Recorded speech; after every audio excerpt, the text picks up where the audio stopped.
Teacher पढ़ाता तब है जब आपकी क्लास का माहौल अच्छा होता है। तो अपनी क्लास के माहौल को हमेशा पॉजिटिव रखो। ये मैं क्यों कहती हूँ बार बार कि निकाल दो इनको जो लोग नहीं पढ़ रहे हैं, ताकि तुम्हारी क्लास का माहौल अच्छा रहे।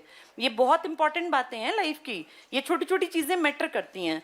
तो हम लोग जो यहाँ पहुंचे हैं ना, इस सफर में हम लोगों ने बहुत सारी मुश्किलें देखी, बहुत सारी दिक्कतें, पर आज प्राउड से कहते हैं कि हमने जो किया उस टाइम पे जो डिसीजन लिए बिल्कुल ठीक थे, और इसीलिए आज यहाँ तक पहुँच पाए। अगर हम दोनों अलग अलग इसमें होते ना ट्रैक पे, तो आईसीएस ना बनता। मैं भी कहीं पढ़ा रही होती, मैं तो गवर्नमेंट जॉब में ही होती, परिमल सर भी कहीं कुछ और कामकाज कर रहे होते, समाज सेवा का या जो भी, लेकिन ऐसा काम नहीं कर पाते। जैसे दो इकट्ठे हम हैं और दोनों के सब्जेक्ट ऑपोजिट हैं, ऐसा बहुत बार होता है। साइंस मैथ्स के टीचर इकट्ठे हैं, लेकिन साइंस और सोशल, मैथ्स का और सोशल का कॉम्बिनेशन बहुत रेयर मिलता है। तो वो भगवान की ब्लेसिंग समझ लें हम, कि भगवान ने ऐसा किया ताकि हम लोग इस ट्रैक पे आगे चल पड़े। और पता नहीं कितने सारे लोग आज खुशी होती है जब पुराने बच्चे मिलते हैं ना, और जब वो कहते हैं कि हमने ये अचीव कर लिया, ये अचीव कर लिया, फिर अच्छा लगता है। अब उनके बच्चे भी बड़े बड़े हो गए। अब किसी का बेटा 8 साल का है, किसी का 10 साल की बेटी है, क्योंकि जब हम पढ़ा रहे थे तब वो लोग 22, 23, 24 साल में थे। अब वो सब लोग बड़े बड़े होके 35 में, 32 की एज में आ गए। तो अब अपने आप से खुशी होती है कि चलो वो लाइफ में सक्सेसफुल हो गए। और टीचर्स सच में ऐसा चाहते हैं कि हमारे बच्चे कामयाब हो जाएं। पेरेंट्स और टीचर्स ये कभी भी तुम्हारी बुराई नहीं चाहते। ये डांटें मारें, इसको बुरा नहीं मानना चाहिए। टीचर्स की पिटाई हमेशा ब्लेस्ड फील करना चाहिए। मेरी खुद की बेटी जहाँ पढ़ती है ना, विज सर बहुत अच्छे टीचर हैं, ग्रेट टीचर, 71 ईयर्स के हो गए। और अभी कुछ दिन पहले मैं एक दिन उनके पास गई, तो मैंने पूछा सर कैसी चल रही है पढ़ाई में, तो सर ने कहा बहुत सिंसियर है, बहुत अच्छी है। उसके साइड में एक लड़का बैठता है, पढ़ता है वो, तो कह रहे थे एक दिन इसके पिताजी आए और बोले मेरे बेटे को डांट मत देना सर, ये मेंटली डिस्टर्ब हो जाएगा, इसको मत कुछ कहना। तो मैंने कहा सर अगर मेरी बेटी आपको कहीं भी दिखे ना कि भी गड़बड़ कर रही है, ध्यान नहीं दे रही, आप बिल्कुल आज़ाद हैं, आप 2 चांटे लगाएं, 4 चांटे लगाएं, ये आपकी बेटी है और मैंने आपके ऊपर विश्वास करके छोड़ रखे कि आप जो करेंगे 100% ठीक करेंगे। जैसे टीचर असली में वही होता है जो गलती में बच्चे को पीट भी दे, डांट भी दे। वो क्या टीचर हुआ कि दिख रहा है बच्चा गलत है और बिल्कुल अनसुना कर दे, अनदेखा कर दे। अच्छा टीचर वही, अच्छे माँ बाप भी वही होते हैं जो बच्चे को गलती पे टोकेंगे। तो अगर तुम्हें अच्छे टीचर्स, अच्छे पेरेंट्स मिले ना, ब्लेस्ड फील करो। बहुत अच्छी बात है कि तुम यहाँ तक पहुँच गए हो। अब आगे का सफर तुम्हें तय करना है। आज मैं बेसिक बैच में एक बात कह रही थी, 2 चीजें लाइफ में इंपॉर्टेंट होती हैं, एक टीचर और एक स्टूडेंट। टीचर का काम होता है रास्ता दिखाना और स्टूडेंट का काम होता है उस रास्ते पे मेहनत करना। ये दोनों जब इकट्ठे होंगे ना तब बात बनेगी।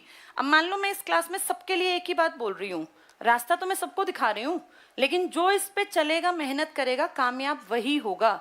इसीलिए एक ही कमरे में बैठने वाले कुछ लोग जिंदगी में आगे बढ़ गए और कुछ बहुत पीछे रह गए, कुछ ईर्ष्या में, जलन में, बुराई में रह गए और कुछ लोग लाइफ में आगे बढ़ गए। ये दोनों चीजें पॉजिटिव होनी चाहिए, बिल्कुल पॉजिटिव। रास्ता भी ठीक हो और मेहनत भी अच्छी हो, इन दोनों को मिला के ही आदमी सफलता हासिल करता है। तो सफलता के लिए दोनों चीजें जरूरी है। अब हम कोशिश कर रहे हैं कि जो रास्ता तुम्हें दिखाएं वो ले जाए सफलता पर तुम्हारे बिहाफ पर दोनों का मिक्सचर है लाइफ में सक्सेस। ठीक है, तो इसलिए खूब पढ़ा करो। और ये जिस दौर में तुम जी रहे हो ना, ये जिंदगी का सबसे बेहतरीन दौर है। तुम्हें अकल आएगी 15 साल बाद कि बहुत अच्छा दौर था, पर इसमें मेहनत करोगे ना तब जिंदगी अच्छी है। टाइम पास करोगे तो कुछ नहीं है। इस टाइम को अगले 50 सालों तक जिंदगी को बेहतर बनाने के लिए इस्तेमाल करो। मैंने अगर 1998 में 10वीं में मेहनत ना की होती, 2000 में मैंने 12वीं में मेहनत ना की होती और फिर डाइट में और नौकरी में, तो आज 2022 आने वाला है, मैं ये बातें कैसे कर रही होती। ये चीजें ना 1-2 महीने, 1-2 साल की नहीं होती। अब तुम सोचो, मुझे मेहनत करते करते कम से कम 20 साल हो गए। अगर मैं 12वीं से भी गिनूं तो 20-22 साल से मैं मेहनत कर रही हूँ। इसका फल है जो मुझे आज मिला है। जैसे बहुत लोगों को मर्सिडीज तो दिख जाती होगी, लेकिन वो चीज नहीं दिखती ना कि इस इंसान ने मेहनत कितनी। ये सबके साथ है, मेहनत करनी पड़ती है। मैंने कितने अपनी बेटी के बर्थडे नहीं मनाए हमने, ये किसी को थोड़ी पता है। मेरी बेटी का बर्थ के बाद ना एक बार बहुत बीमार हो गई थी, क्रिटिकल, इतनी क्रिटिकल कि हॉस्पिटलाइज्ड रही थी आईसीयू में। तब ये थी हार्डली मेरे ख्याल कितने महीने भर की, कुछ 8-10 महीने की। 2000 की घटना है, 8 की, ये 9 की, 8 में तो इसको एक बार प्रॉब्लम हुई थी तो हमने यहीं दिखाया था।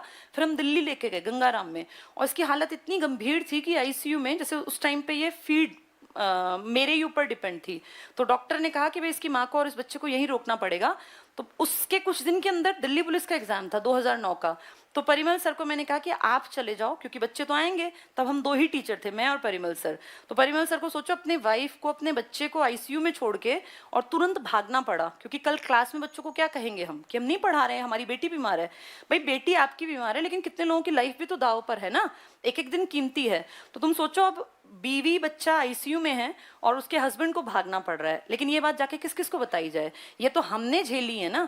फिर अपनी बेटी का ना पहला बर्थडे मनाया ना दूसरा, क्योंकि हम इतनी लेट पहुंचे कि वो सो चुकी थी। फिर तीसरे बर्थडे को थोड़ा सा ये होता है ना, माँ के मन में गिल्ट आता है कि हमने इसके लिए कुछ नहीं किया, तब छोटा सा मनाया था कुछ लोगों को इकट्ठा करके सेंटर में ही। तो ये जो चीजें हैं, ये जिसने झेली हैं उसको पता है कि मैंने कितनी लंबी और कितनी मुश्किल यात्रा की है। देखने वालों को सिर्फ लगता है वाह भाई इनकी लाइफ बड़ी अच्छी है और इनको तो कुछ करना ही नहीं है। हर आदमी मेहनत करके ही कमा के खा सकता है। या तो आप अंबानी अडानी के घरों में पैदा हुए होते, और जो सिर्फ नॉर्मल तुम्हारे मेरे जैसे परिवार में जन्मे हैं ना, तो भगवान ने हमें चुना है मेहनत करने के लिए। मेहनत करोगे तो आगे बढ़ोगे, अदरवाइज कुछ नहीं है लाइफ में। तो खूब मेहनत किया करो, पढ़ा करो। ये दिन दोबारा नहीं आने, मेहनत के दिन भी और मौज मस्ती के दिन भी। लाइफ को एंजॉय भी करो, लेकिन पहली प्रायोरिटी इंडिपेंडेंट बनना। ठीक है, चलो बहुत सारी बातें मैंने तुम्हें बताई। अब